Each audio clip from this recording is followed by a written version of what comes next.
The Los Angeles sun was shining with that irritating intensity that only shows up on the worst days of someone's life.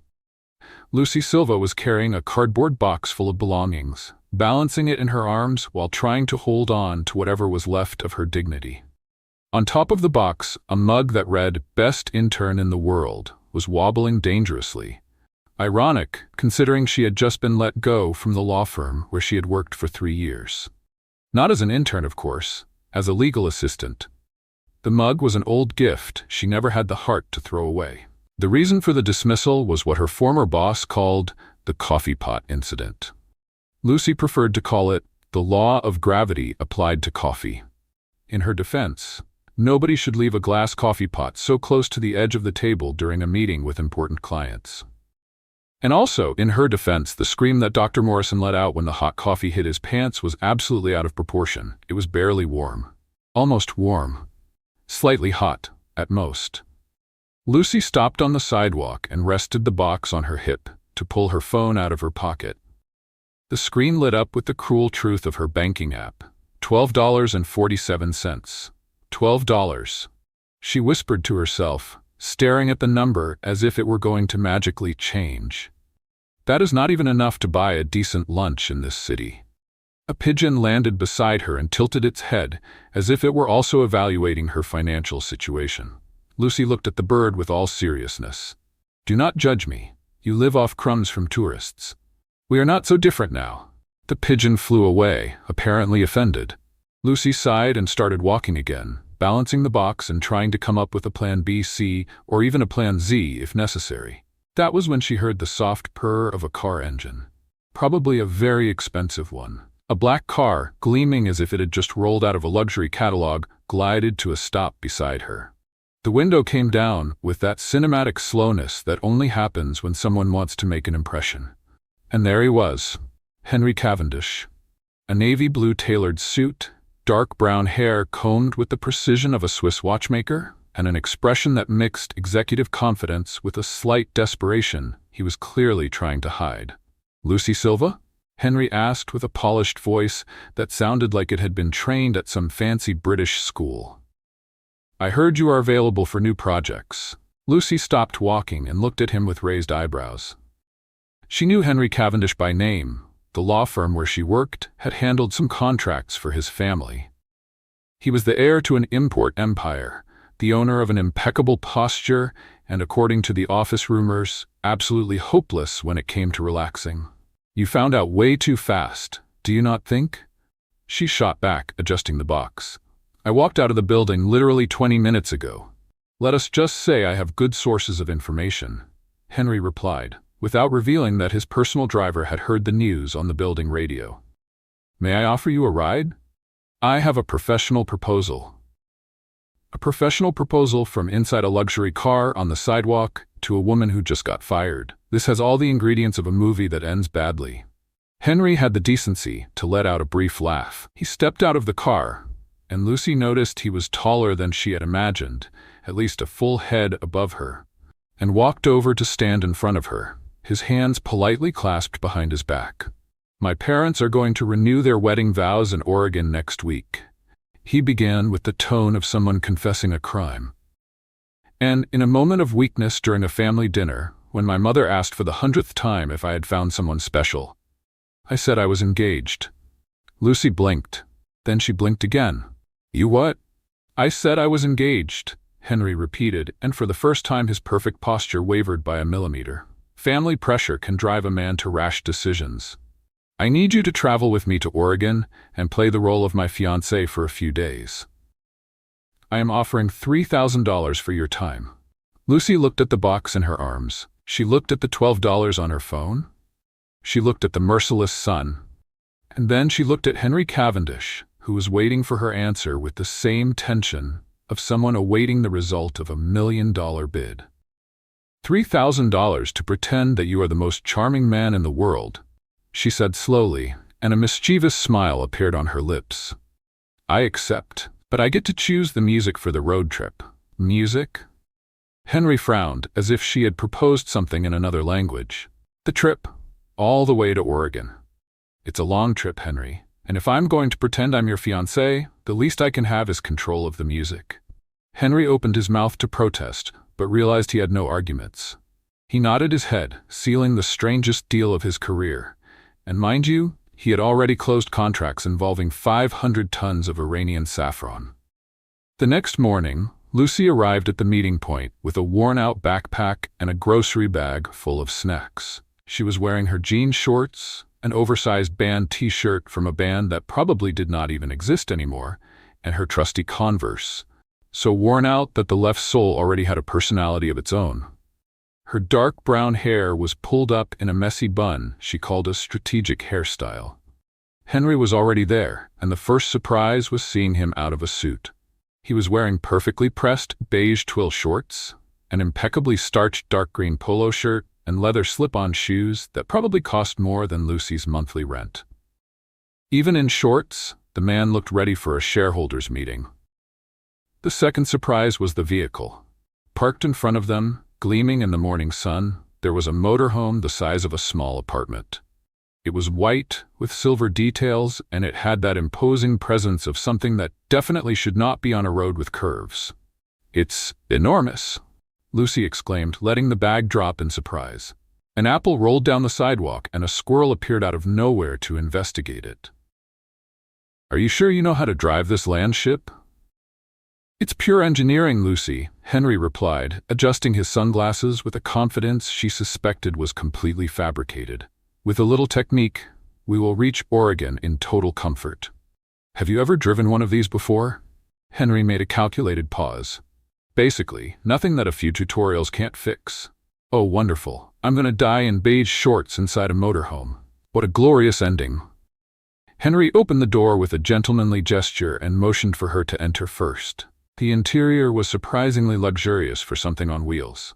A cream leather sofa, a small kitchen with a marble countertop, a dining table for 4 people, and in the back, a suite with a double bed and linen curtains. The bathroom, although compact, even had a shower with decent water pressure. "You may settle in the suite in the back," Henry offered cordially, like a concierge at a 5-star hotel. "I will take the sofa bed in the living area. As I am the host, I insist on your comfort." "You are giving me the double bed while you sleep on the sofa?" Lucy looked at him with the most genuine surprise. "It is the right thing to do. Henry, the sofa is 5 feet 11 inches. You are at least 6 feet 1. 6 feet 2, actually. But adaptability is a virtue." Lucy shook her head, impressed and slightly touched. She tossed her backpack into the suite and came back to the driver's cabin, where Henry was already settling into the seat, adjusting the mirrors with intense concentration, preparing an operation. "Seatbelt," he instructed. "Yes, Captain." Henry turned the key. The engine roared like a lion waking up from a nap. The entire vehicle shook, and Lucy grabbed the armrest.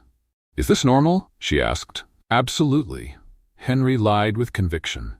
He engaged the gear, and the motorhome began to move with the grace of an elephant learning to waltz. The first turn was an event. Henry spun the steering wheel hard, and everything inside the vehicle shifted. A pot slid across the kitchen counter, 3 books fell off a shelf, and Lucy's shampoo bottle rolled down the hallway as if it were trying to escape. "Pure engineering," he said. Lucy commented, picking up a pillow that had flown onto the dashboard. "I am calibrating." Henry replied through clenched teeth, gripping the steering wheel as if it were a life raft. But after 20 minutes on the Pacific Coast Highway, something happened. Henry found the rhythm. The motorhome stopped swaying like a ship in a storm and began to glide along the road with an almost poetic smoothness. Lucy relaxed in her seat, stretched her legs, and connected her phone to the vehicle's sound system. "Time for the music," she announced with a victorious smile. The first chords of an upbeat pop song filled the motorhome. Lucy started singing, swaying her shoulders to the rhythm. Henry gave her a look, as if she were committing some kind of violation. "That is music?" he asked. "That is joy, Henry. I know you probably only listen to chamber concerts and podcasts about macroeconomics, but on this trip we are going to expand our horizons." Henry did not respond, but after the third song, Lucy noticed that his index finger was tapping lightly on the steering wheel, almost imperceptibly, following the rhythm. She decided not to comment. Not yet. The Pacific Coast Highway unfolded before them like a silver ribbon, between the blue of the Pacific and the green of the hills.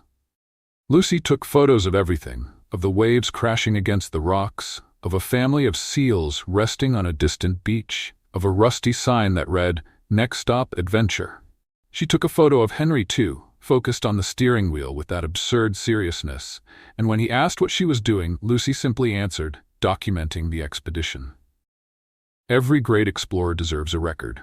At the first stop to refuel, Lucy insisted on buying ice cream. Henry watched her choose 3 different flavors for a single cone, stacking scoops of unlikely sizes. "That is structurally unstable," he observed. "That is living dangerously." She shot back, licking the ice cream before gravity could win. Henry, after a pause, ordered a single scoop of vanilla in a cup. Lucy looked at him as if he had just confessed a crime against humanity. "Vanilla? In a cup, Henry." Vanilla is a classic and sophisticated flavor. Vanilla is what you order when you are afraid of making a mistake. Here. She held out the cone to him. "Try the mango with chili pepper." Henry looked at the ice cream as if it were a document that needed to be analyzed before being signed. But, under Lucy's insistent gaze, he gave it a cautious lick. His eyes widened. "That is surprisingly good." "I know. Welcome to the world of flavors, Henry Cavendish." The afternoon moved on, and they stopped in a small coastal town to stretch their legs. Henry tried to park the motorhome in a regular parking spot, which was like trying to fit a whale into a bathtub. He maneuvered forward, maneuvered backward, turned the steering wheel. An elderly gentleman who was sitting on a bench on the sidewalk began timing the operation. 12 minutes, the gentleman shouted when Henry finally managed it. "Congratulations, young man. My granddaughter parks a van in 3. She drives a van. I am piloting an ocean liner," Henry muttered. Lucy, who had gotten out of the motorhome on the 3rd parking attempt to avoid dying of anxiety, came back with 2 cups of lemonade. "Did you manage it, Captain?" she asked with manufactured innocence. "Perfectly. As planned. Planned in 12 minutes? Precision takes time." They walked through the little town, which had exactly 1 main street, 1 antique shop, 1 bakery, and 1 orange cat that seemed to be the unofficial mayor. Lucy dragged Henry into the antique shop, where she found a ridiculously large straw hat. She put it on her head and posed. "What do you think?" "I think you look like a festive mushroom." "Thank you. That is exactly the look I was going for." She found a pair of vintage sunglasses and placed them on Henry's face before he could protest. They were enormous with a red frame, and they made him look like a 1970s celebrity in an existential crisis. "Perfect," Lucy declared, taking a photo. "This is the real Henry Cavendish. This is a Henry Cavendish who has lost control of the situation. Welcome to the club. We have a lot of fun here." Henry took off the sunglasses, but Lucy noticed he was smiling. Not the polite, calculated smile he always wore. A real smile, the kind that escapes before a person can hold it back. Back in the motorhome, while Henry drove along the coastal road with more confidence, Lucy decided it was time to deepen her research on her fiancé. "All right. If we are going to pretend to be engaged, I need to know things about you. What is your favorite color?" "Navy blue." "How predictable." "Favorite movie?" "The Godfather." "Of course it is." "Favorite food?" "Toast with butter." Lucy turned her head so fast that her bun wobbled. "Toast with butter? Henry, you have access to any restaurant in the world, and your favorite food is toast with butter?" "My grandmother used to make it for me when I was a child. Every Saturday morning. With real butter, the kind that melts and soaks into the bread." Lucy was quiet for a moment. That answer was so unexpectedly human and sweet that she needed a few seconds to process it. "That is adorable, actually," she said softly. "Your turn. Same questions." "Yellow. Any movie that makes me cry, and my mother's rice and beans." "Rice and beans?" "My mother's Brazilian." "Rice and beans is more than food, Henry. It is a hug in the shape of a plate." Henry was thoughtful for an instant. "I have never tried it. Seriously? It is wonderful. I will fix that one day." The promise hung in the air between them, light and full of possibilities. Big Sur appeared like a living painting, with cliffs plunging into the ocean and suspension bridges that seemed to defy logic. Lucy had her face practically glued to the glass, absorbing every detail of the landscape with that enthusiasm Henry was starting to find strangely captivating. "Look at that, Henry. It looks like a movie scene." She pointed at a waterfall that tumbled straight down onto the rocks by the sea. Impressive. The geological formation of these cliffs dates back millions of Henry. Less research, more wow, how beautiful. He paused, looked at the landscape, and with the visible effort of someone trying to learn a new language, he said, "Wow, how beautiful." Lucy burst out laughing. And then it happened. A dull sound like a giant clapping hands echoed through the motorhome. The entire vehicle tilted to the right, like a ship facing a sideways wave. Lucy grabbed the dashboard while Henry, with surprisingly good reflexes for someone who had learned to drive a motorhome from YouTube, steered firmly toward the shoulder. "What was that?" Lucy asked, her heart racing. Henry turned off the engine, stepped out of the vehicle, and walked over to the right side. The rear tire was completely flat, as empty as Lucy's bank account the day before. "It seems one of our tires decided to take a vacation," he announced with impressive calm, although a vein in his temple was pulsing slightly. Henry opened the tool compartment and pulled out the hydraulic jack, a lug wrench, and the motorhome manual. A booklet thick enough to serve as a paperweight. He knelt down on the hot asphalt, positioned the jack under the chassis, and began reading the instructions with the attention of someone deciphering an ancient manuscript. The first problem came up when he tried to turn the lug wrench. The bolts were tightened with a force that suggested they had been installed by an industrial robot. Henry pulled, pushed, turned. Nothing. He stood up, wiped his hands on his beige shorts, which immediately gained 2 streaks of grease, and tried again, this time putting all his body weight on the wrench. The bolt finally gave way with a grinding sound, and the momentum made Henry stumble backward, nearly sitting down on the asphalt.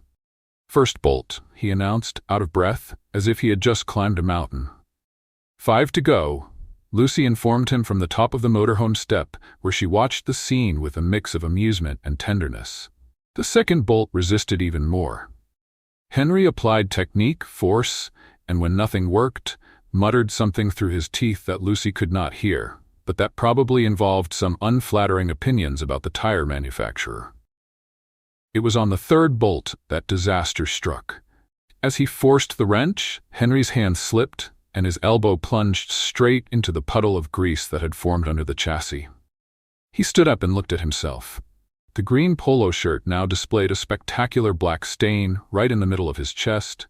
The shorts had dark streaks across the knees, and there was a trail of grease running from his elbow to his wrist, like an industrial tattoo.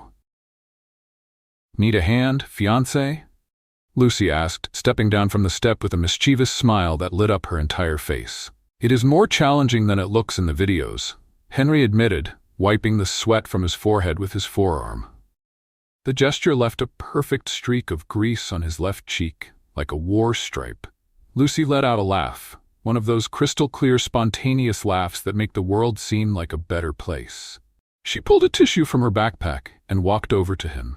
Henry stood still while she gently wiped the grease from his face. Suddenly, everything went quiet. The sound of the waves down below on the cliffs, the wind passing through the trees, everything seemed to pull back to make room for that moment. They were so close that Lucy could feel the warmth radiating from his skin, heated by the sun and by the effort. Henry's eyes, a deep brown she was only now noticing, were fixed on hers. There was grease on his face, sweat on his forehead, his shirt ruined, and somehow, in some inexplicable way, he had never looked so human and so handsome as he did in that instant. "You have grease all the way up to your ear," Lucy murmured, breaking the silence with a half-smile. "Thank you for the diagnosis," he replied, and for the first time since they had met, his smile did not look rehearsed. It was real. A little crooked, a little shy, but absolutely genuine. "Let me help," she said, putting the tissue away. "Together we will finish this faster." And so, Lucy Silva, in her worn-out sneakers and oversized band tee, knelt down beside Henry Cavendish, in his dirty shorts and ruined polo, on the shoulder of the Pacific Coast Highway. Together, with more laughter than technique, they managed to change the tire. Lucy held the phone flashlight, while Henry tightened the last bolts. She handed him the tools like a nurse in an operating room, and he thanked her for each one with a formal "thank you" that made her laugh. When the spare tire was finally in place, they both stood up, exhausted, dirty, and inexplicably satisfied. "Nice work, team," Lucy said, extending her hand for a handshake. Henry looked at her grease-covered hand, then at his own equally dirty hand, and shook it firmly. "Best mechanic team on the Pacific Coast," he said, and Lucy could have sworn she saw a glimmer of genuine amusement in his eyes. The Sequoia National Park welcomed them like a green cathedral. The trees rose around the motorhome like ancient sentinels, so tall that Lucy had to tilt her head all the way back to try to see the top, and even then, she couldn't. "Henry, these trees are over 1,000 years old. 1,000 years. When they were born, nobody even knew America existed. Technically, the indigenous peoples already knew." "You know what I meant." She gave him a light tap on the arm, and Henry almost smiled. They decided to park in a clearing and spend the night there. Lucy prepared a simple dinner in the motorhome kitchen, pasta with tomato sauce and fresh basil she had bought at the last stop. Henry, who normally dined at restaurants with menus in French, watched her cook with an almost childlike curiosity. "You're cooking from memory," he observed, noticing she hadn't consulted a single recipe. "Cooking isn't about recipes, Henry. It's about feeling the moment. The tomato tells you when it's ready. The garlic lets you know when it's time to lower the heat. You just have to listen." "Are you telling me you talk to the ingredients?" "I'm telling you they talk to me. Big difference." Dinner was served at the small table in the motorhome. "This is extraordinary," he said, and there wasn't a hint of exaggeration in his voice. "It's just pasta with sauce."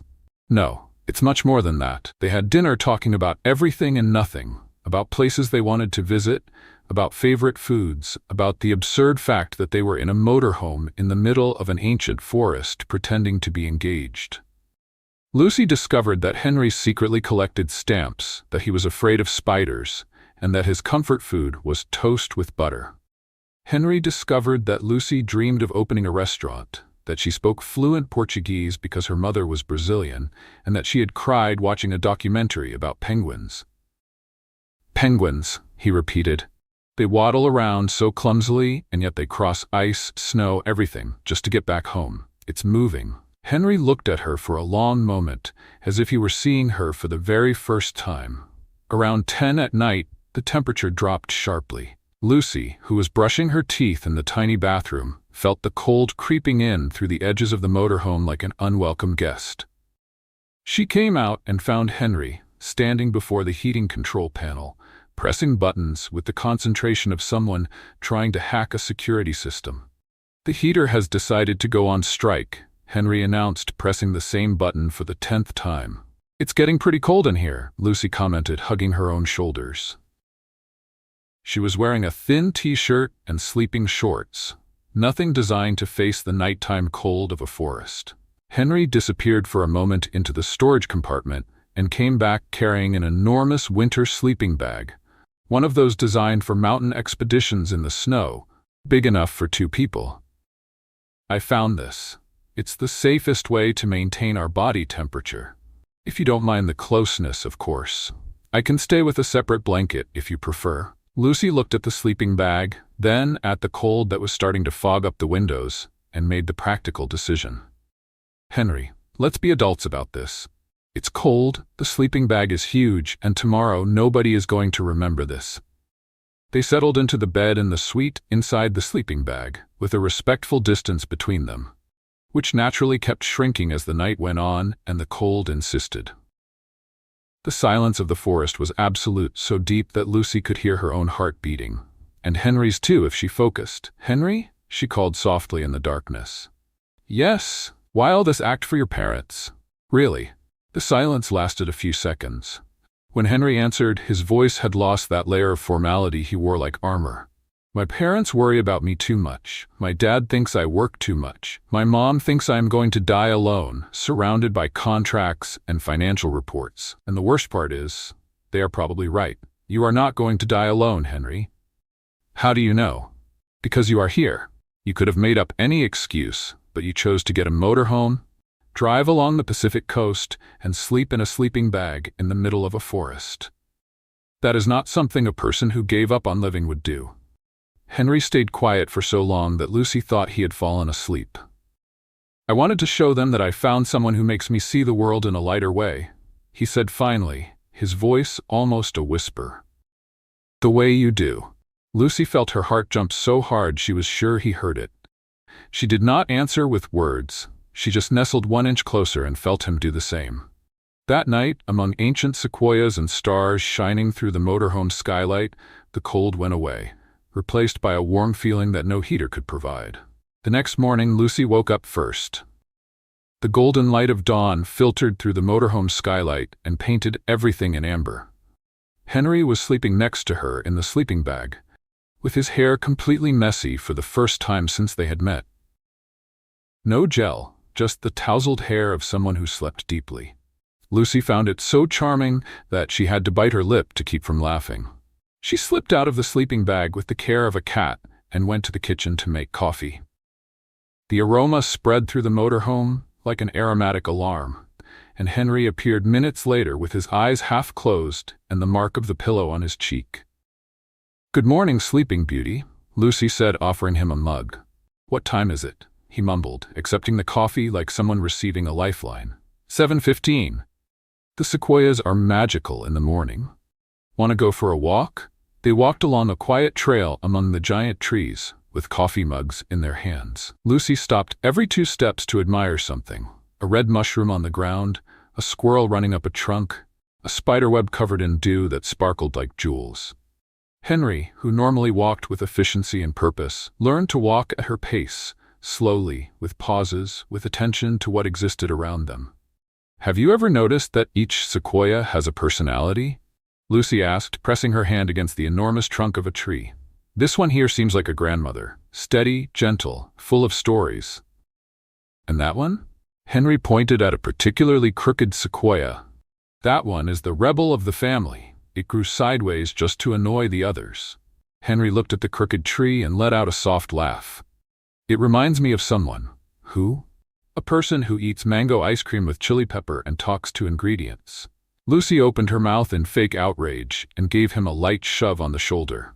Henry stumbled 1 step, more from surprise than from force, and for the first time she saw him laugh without any restraint. The sound echoed among the ancient sequoias, and Lucy thought it was the most beautiful sound that forest had heard in 1,000 years. Back at the motorhome, while Henry started the engine to get back on the road toward Oregon, Lucy sat in the passenger seat and looked at him with an expression that mixed curiosity and something warmer. "Henry?" "Yes. Thank you for this trip, truly." He looked at her briefly before turning his eyes back to the road. But in that brief moment, Lucy saw something in his eyes that had not been there 2 days ago: tenderness. Pure and undeniable tenderness. "I am the one who should be thanking you, Lucy," he said, and his voice had that rare quality of sounding completely sincere. "You are teaching me to see the world in a way I had forgotten existed." The Cavendish mansion sat on an enormous property on the outskirts of Portland, surrounded by gardens that looked like they had been designed by someone who took flowers very seriously. There were roses, hydrangeas, lavenders, and at least 3 decorative fountains. Lucy counted. 3 fountains, Henry. 3. In my old apartment, I had 1 pot with a succulent that died. My mother likes moving water. She says it brings peace. You know what also brings peace? Not having to pretend to be someone's fiancée in front of an entire family. "You are going to do wonderfully," Henry said, and there was something in his voice that sounded less like tactical encouragement and more like true conviction. Henry swapped the dirty shorts for a light gray suit with a sky blue shirt, no tie. That was his version of casual. Lucy put on a floral dress she had bought at a roadside shop, and that, in some mysterious way, fit perfectly. She pulled her hair up in an elegant bun, put on the only earrings she had, 2 small pearls that had belonged to her mother, and took a deep breath.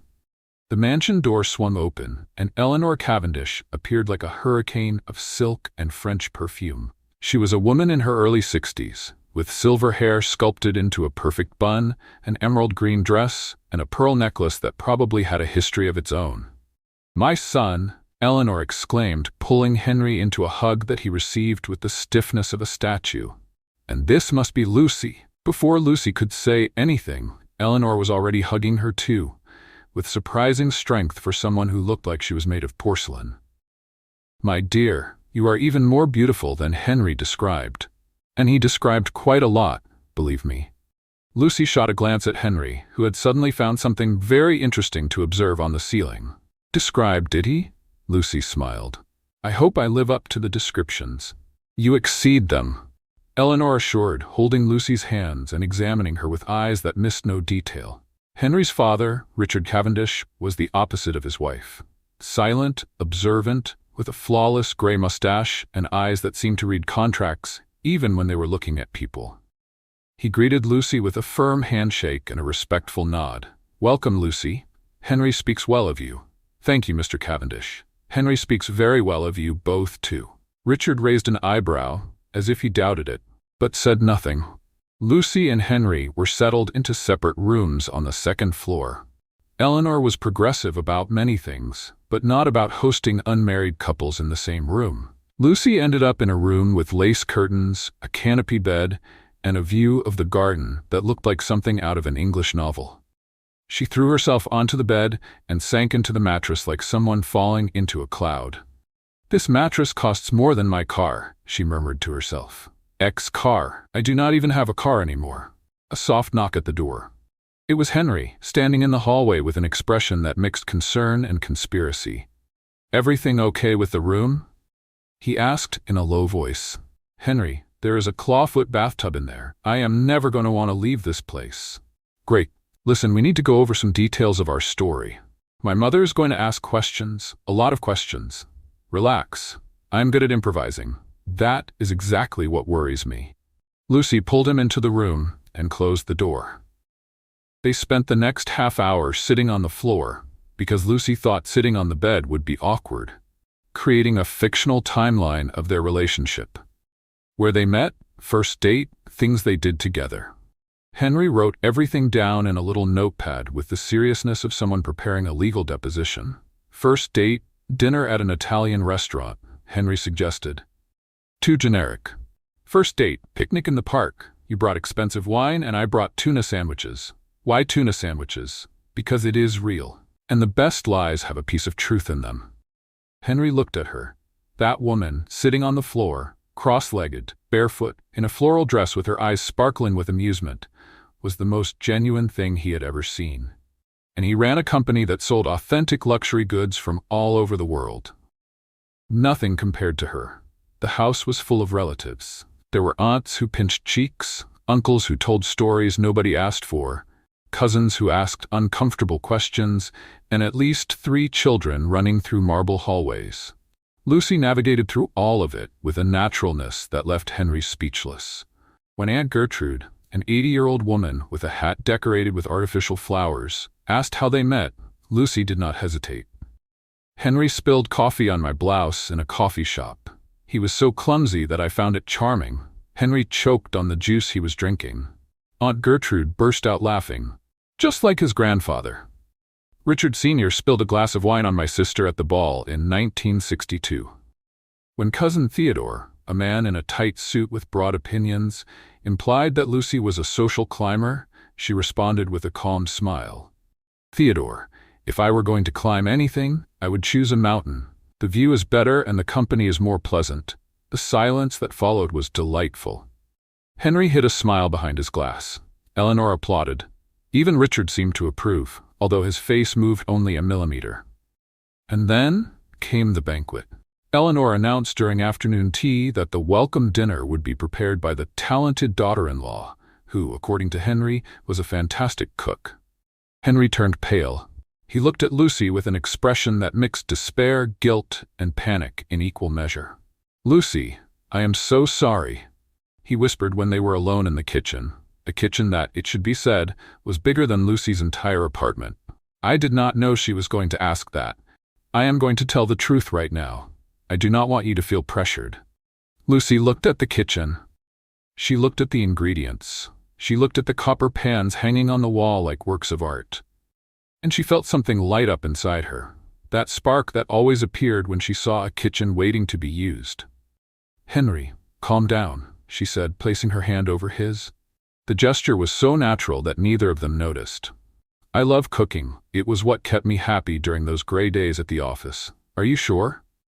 Henry? You watched me change a motorhome tire on the shoulder of Big Sir. You think I am afraid of a kitchen?" Henry looked at her with something that looked a lot like admiration. And then he did something unprecedented. He got out of the way.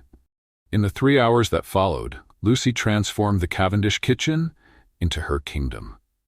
She moved between the stove and the counter with the grace of a dancer and the precision of a surgeon.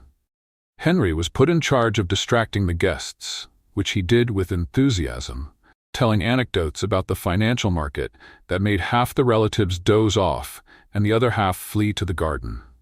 In the kitchen, Lucy worked with a joyful intensity.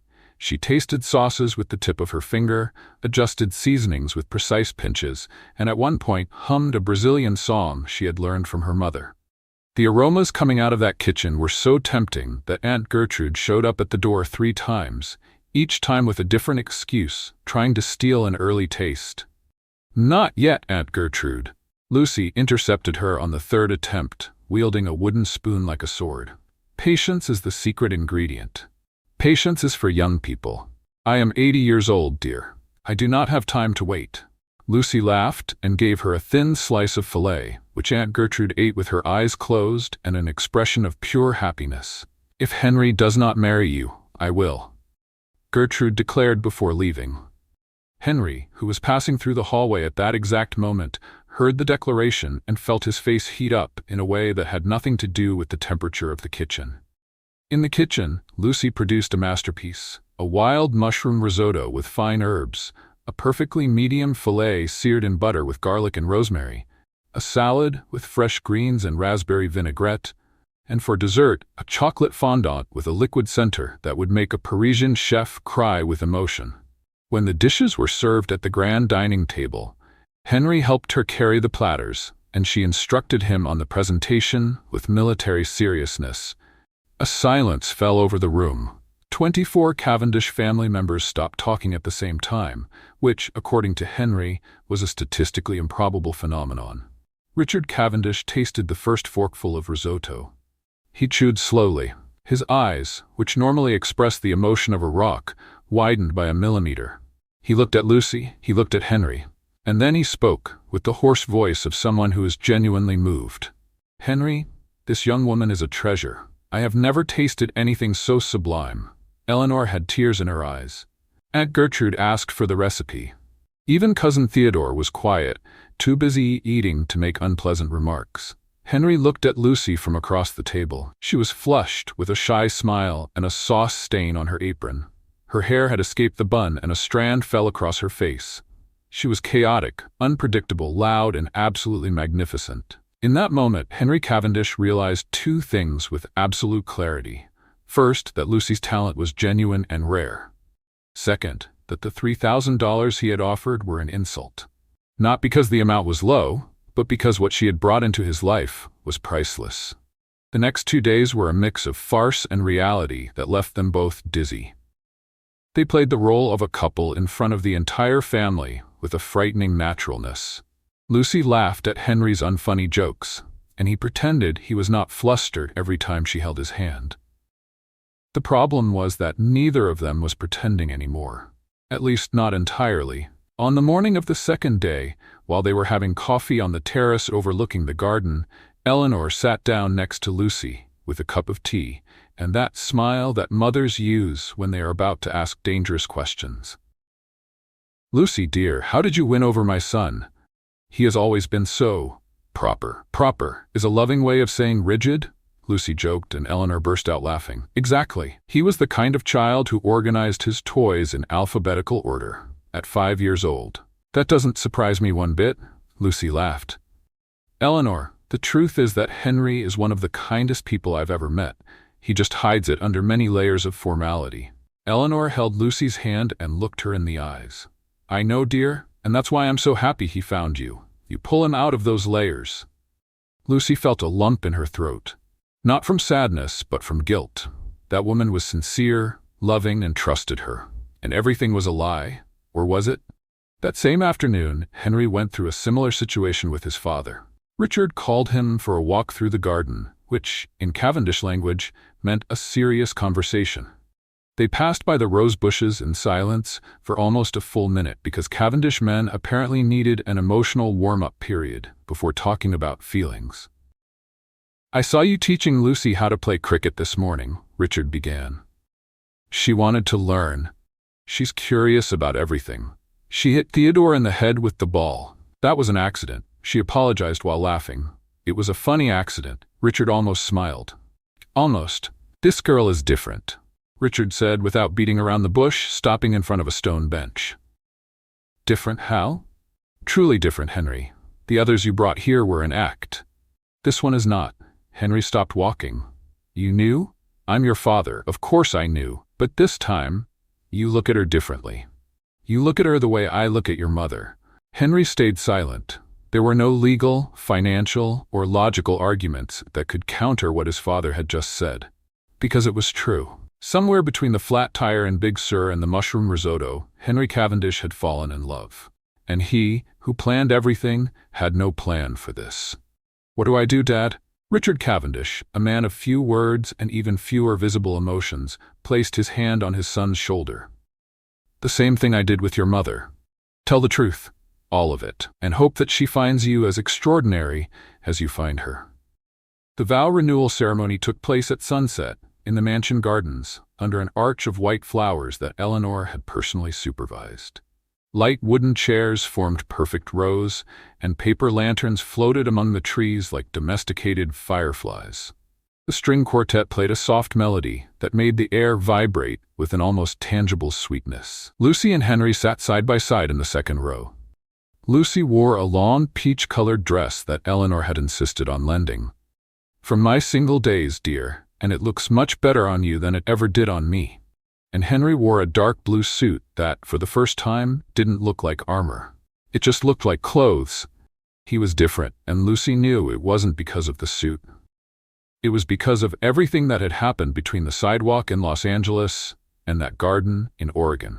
Eleanor wore a cream dress with delicate lace, and when she appeared at the beginning of the aisle, even the toughest relatives held their breath. Richard, for the first time in 40 years of marriage, looked nervous. His hands trembled slightly when he held his wife's hands. He cleared his throat, adjusted his mustache, and tried to say something, but his voice failed him. Eleanor smiled at him with that smile that only 40 years of living together can produce. A smile that said, "I know you better than you know yourself, and I love you because of that, not in spite of it." When Eleanor and Richard exchanged their vows, simple words about love, patience, and the art of sharing a blanket on a cold night, Lucy felt her eyes burn. Richard said that the secret of marriage was waking up every day and choosing the same person again, even on the days when that person let the milk boil over on the stove. Eleanor replied that the secret was laughing together, crying together, and never going to sleep without resolving a fight, and that Richard still owed her an apology for the lasagna incident of 1977, but that she had already decided to forgive him anyway. The entire audience laughed. Lucy tried to blink discreetly to hold back the tears, but one escaped anyway. Henry, without looking at her, reached out his hand and offered a cloth handkerchief. Of course he had a cloth handkerchief, probably monogrammed. "Thank you," Lucy whispered, accepting the handkerchief. It was monogrammed, with the initials HC in navy blue. She dried her eyes and, almost without realizing it, didn't let go of his hand. And he didn't pull it back. The party that followed was an event worthy of the Cavendishes. There was a string quartet, a cheese table that stretched 10 feet long, a 7-tier cake, and enough champagne to fill one of the 3 garden fountains. Aunt Gertrude danced a waltz with the waiter. Cousin Theodore tried to give a speech and was interrupted 3 times, twice by the microphone, cutting out, and once by his own mother, who pulled him back by the sleeve. Lucy, who had never been to such a fancy party, adapted with a naturalness that impressed everyone. She chatted with every relative, danced with Richard, who turned out to be a surprisingly good dancer, helped Eleanor cut the cake, and taught 3 little cousins how to make napkin airplanes. At one point, the 3 children dragged Lucy out to the garden and insisted she play hide-and-seek among the rose bushes. Lucy kicked off her low heels and ran barefoot across the grass, her dress flowing behind her as she pretended not to find the littlest one, who was hiding behind a pot so small that his elbows stuck out on both sides. "Where could Timmy be?" Lucy asked out loud, looking dramatically at the sky, at the ground behind a tree. "Could he have turned invisible?" Timmy let out a little giggle that gave away his position immediately. Lucy let out an exaggerated gasp of surprise when she found him, and the boy took off running, laughing with that pure joy that only children can produce. Eleanor watched from the porch, with a glass of champagne in her hand and her eyes glistening. "Richard," she whispered to her husband, who was standing beside her. "Look at her. That girl is pure gold." "I know," Richard replied, and there was something in his tone that suggested he knew more than he was letting on.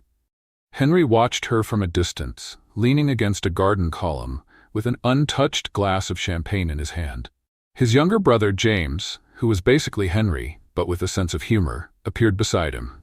"You are in love," James declared without ceremony. "I am not. You have been staring at her for 20 minutes without blinking. That is either love or a health problem. Should I call a doctor?" "James? Brother, I have known you since I was in diapers. You have never looked at anyone like that, not even at your quarterly reports, and you love those reports." Henry did not respond. Because there was nothing to respond. James was right. Everyone was right. The only person who still did not know the truth was Lucy. Or at least that is what he thought. The party emptied out like a gentle tide. The guests left in cars, taxis, and in the case of Aunt Gertrude, in the arms of her oldest grandson, who carried her after she fell asleep in the rocking chair with a smile on her face and a piece of cake in her hand. Lucy walked away from the mansion and made her way to where the motorhome was parked, in a clearing beside the garden.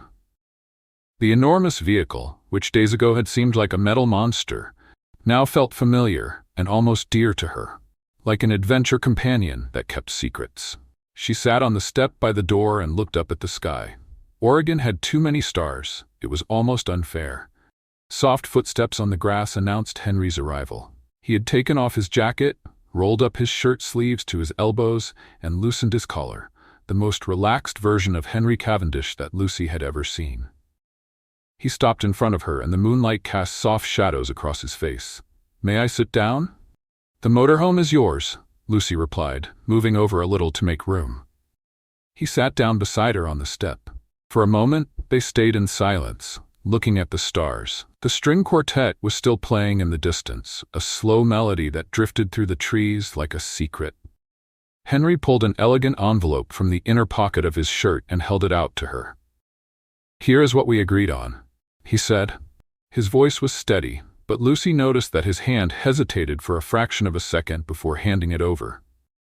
$3,000. "But honestly, I feel like I am the one who came out ahead in this whole thing." Lucy took the envelope. She felt its weight between her fingers. That envelope represented the reason for the entire trip, the deal. The verbal contract made on a sidewalk in Los Angeles between a woman who had been fired and a desperate man. $3,000 for a performance. "You know, Henry," she began, turning the envelope between her fingers without opening it. "When I accepted this crazy proposal, I thought it was only about the money. $12 in my account, no job, no plan. $3,000 seemed like a fortune. And now, Lucy let out a soft laugh. Now I have discovered that I love cooking for people. Not for office clients who never even thanked me, but for real people, sitting around a table, smiling. Your family reminded me of that." Henry looked at her, waiting. There was more. He could feel there was more. "But I discovered something more important on this trip," Lucy continued, and her voice got lower, almost fragile. "What would that be?" She turned her face toward him. His eyes were shining under the starlight, and Lucy saw something there that she had not seen on that first day, on that sidewalk in Los Angeles. Vulnerability. That man who controlled everything, who planned every step, who used formality as a shield, was right there, sitting beside her on a motorhome step, waiting for her answer, as if the whole world depended on it. That difficult roads become beautiful when we have the right company. The air between them turned electric. Henry swallowed hard. The distant music changed to something slower, as if even the string quartet was collaborating with the moment. "Lucy," he said, and her name and his voice sounded different from every time before. Softer. Closer. I need to tell you something. That you do not watch mechanic tutorials on YouTube? He laughed. A real laugh, the kind that starts in the belly and rises through the chest. Lucy had never heard him laugh like that, and the sound was so unexpected and so beautiful that she felt her heart do a flip. No, all that too. But what I need to say is... He took a deep breath. The contract is over. The act is over. You fulfilled your part brilliantly, far beyond anything I could have imagined. But I do not want it to end. What exactly do you not want to end? This absurd thing that started as a business deal and turned into I do not know what it is. I was never good with words when they are not in a contract, but I would love to renew our partnership. No lies this time, no acting, no expiration date, just us. Lucy felt her eyes burn for the second time that night. She looked at the envelope in her hand. Then she looked at Henry. Then, with a deliberate gesture, she placed the envelope on the step between them. I do not want this, she said, pointing at the envelope. Henry frowned. You do not want the money? I do not want what happened between us to have a price tag. I do not want to look at $3,000 and remember that you hired me. I want to look at you and remember the mango and chili ice cream, the flat tire, the sequoias, your mother hugging me, your father dancing with me. That is priceless, Henry. That cannot be bought. Henry stood still. His face, normally so controlled, came apart into something raw and beautiful, a mix of relief, gratitude, and a kind of happiness he clearly did not know how to process. Lucy Silva, he said quietly, you are the most extraordinary person I have ever met. Extraordinary? I spilled coffee on my boss and got fired. And thanks to that coffee, you were on that sidewalk. And thanks to that sidewalk, you walked into my life. So thank you to the coffee pot. Lucy burst out laughing. And then, with the ease of someone doing something she should have done days ago, she leaned forward. He leaned in too. The space between them, which was already small, kept shrinking inch by inch. So, what do you say about us heading home real slow, enjoying every view along the way? Henry whispered, his voice so close that she could feel the warmth of his breath. Only if you promise I keep choosing the music, she whispered back, with a smile on her lips. I promise, even the mango and chili one. That does not make sense. I know. But nothing on this trip made sense, and it was the best trip of my life. And then Henry Cavendish did something that was not in any contract, any report, any YouTube tutorial. He brought his hand to Lucy's face, gently brushed away the strand of hair that kept falling over her eyes, and looked at her as if she were the only star in the entire sky.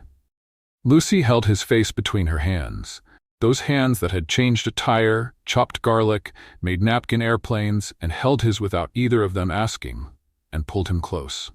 The kiss started slowly, like a question asked in a soft voice. His lips found hers with a tenderness that surprised them both. Lucy felt the whole world shrink until it fit into that single point of contact, his lips on hers, warm and soft and incredibly present. Henry held her by the waist, pulling her gently closer, as if he wanted to make sure she was real. She was. More real than anything he had ever known. The kiss deepened, gaining an intensity that the night wind of Oregon could not cool down. Henry tasted champagne on her lips and the scent of lavender coming from the garden, and everything blended into something he knew he would remember for the rest of his life. Lucy felt his hand on her back, steady and secure, and thought she had never felt so protected and so free at the same time. When they pulled apart, both of them were breathless. His forehead rested against hers, and for a moment they stayed like that, breathing together, with smiles so wide they hurt. Wow, Lucy whispered. Wow, indeed, Henry agreed, and there was so much happiness packed into those 3 words that his voice almost broke. See, you are learning how to say wow. I have an excellent teacher. Lucy rested her head on his shoulder, and he wrapped his arm around her, as if that gesture were the most natural thing in the universe. The motorhome sat quietly behind them, patient like an old friend who already knew the ending of the story. Above them, the Oregon sky was a black blanket embroidered with stars. In the distance, the string quartet played its last note, and the silence that followed was perfect. Not the empty silence of someone who has nothing to say, but the full silence of someone who has already said everything that matters. Henry? Yes? Tomorrow, can we take the coast road back? We can go wherever you want. We can go slow. We can stop at every lookout point. We can eat mango chili ice cream in every town. And you will order vanilla in a cup. I will order whatever you recommend. I have learned that your choices are always surprising and always right. Lucy smiled and closed her eyes. The wind swayed the trees. The paper lanterns still glowed among the branches. And somewhere inside the mansion, Eleanor was looking through the window with a smile that said, I knew it. Because mothers always know. Richard appeared beside Eleanor with 2 glasses of champagne. He handed one to his wife and looked through the window too. Outside, Lucy and Henry were talking softly, sitting on the motorhome step, so close together they looked like a single silhouette against the lantern light. Do you think he will tell her the truth? Eleanor asked. He already did, Richard answered. Maybe not with words, but he already did. Eleanor smiled and rested her head on her husband's shoulder. 40 years of marriage, and he still surprised her with his quiet observations. Will they be okay, Richard? They will. She is strong enough to soften him, and he is good enough to deserve her. Eleanor raised her glass in a silent toast.